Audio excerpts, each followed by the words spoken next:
টালিগঞ্জের অচল অবস্থা কাটাতে আইনজ্ঞ সিনেমা বোদ্ধা কোন তৃতীয় পক্ষকে পাশে চাইছেন পরিচালকেরা। টালিগঞ্জের টেকনিশিয়ান স্টুডিওতে পরিচালকেরা সাংবাদিক বৈঠক করে জানিয়ে দিয়েছেন পরিচালক এবং টেকনিশিয়ানরা যে আলাদা সেটা এই প্রথম জানা গেল। এখানে টেকনিশিয়ান পরিচালক ওরা আমরা তত্ত্ব নিয়ে নয়, সমস্যার সমাধান খুঁজে পেতে একজোট হয়েছে সবাই। সেখানে স্লোগান থাকবে না। পাশাপাশি অঞ্জন দত্তর কথায় পরিচালক রাহুল মুখোপাধ্যায়কে কেন্দ্র করে যে সমস্যার সূত্রপাত ঘটেছিল সেটা আজকে 400 জন পরিচালকের সমস্যা হয়ে দাঁড়িয়েছে। পরিচালকদের অভিযোগ ফেডারেশন তাদের নিজেদের ইচ্ছে মতো একতরফা আইন তৈরি করে, ফলে বাংলা চলচ্চিত্র জগতে কাজের পরিসর ক্রমশ কমছে। ফিরে যাচ্ছেন বলিউডের বহু নির্মাতা।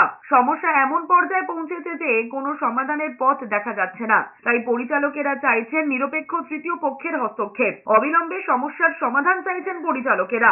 এদিকে ফেডারেশনও আলোচনার জন্য প্রস্তুত বলে জানিয়েছে, কিন্তু সমস্যা না মিটলে কর্মবিরতি চলবে বলেই জানিয়েছেন তারা।